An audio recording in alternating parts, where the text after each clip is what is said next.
वह गांव जो चिल्लाता था। बरसों पहले धुंधले पहाड़ों की एक घाटी में एक सुनसान उजाड़ गांव बसा था, जिसका नाम था निंदापुर। अब वहां सन्नाटा ही सन्नाटा था। घरों की खिड़कियां टूटी हुई थीं, जैसे किसी की मृत आंखें हों जो अंदर के अंधेरे को निहार रही हो।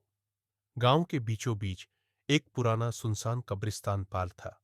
उसकी वन जीर्ण शीर्ण और धूल भरी कब्रें और किबू उल्टा हुआ क्रॉसेस इस बात का सबूत थे कि यहां की आत्माओं ने ईश्वर से भी मुंह मोड़ लिया था। रात के समय एक अकेला डरावना पेड़, जिसकी डालियां किसी विशालकाय प्रेत के हाथ जैसी लगती थी, अपनी छाया से कब्रों को ढक लेता। लोग कहते थे कि दशकों पहले यहां एक सामूहिक हत्या हुई थी। कभी कभार रात में एक पुरानी जलती हुई स्ट्रीट लाइट के नीचे एक परछाई दिखाई देती। वह एक लंगड़ाती हुई आकृति होती, जैसे कोई यीभूतिया सिलहूट जो देख रहा हो।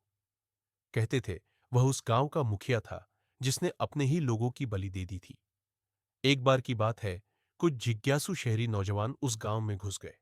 उन्होंने एक छिपी हुई अंधेरी सुरंग बंद का दरवाजा खोला, जो गांव के नीचे फैली थी। अंदर मन गहरा, लगभग काला अंधेरा था। उनकी टॉर्च की रोशनी में एक प्राचीन डरावना मुखौटा दिखाई दिया, जो दीवार पर टंगा था और मानो उन पर हंस रहा था। तभी एक डरावनी भयानक आंख सुरंग की दरार में से झांकती दिखी। वह आंख इंसानी नहीं थी।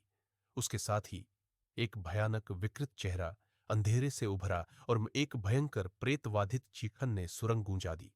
उस चीख में सारे दर्द, सारे पाप और सारी सजा समाई हुई थी। वे लड़के बेतहाशा भागे। पीछे मुड़कर देखा तो एक प्रेतवाधित इमारत की छत पर एक अशरीरी आकृति वश खड़ी थी, जो उनका पीछा कर रही थी।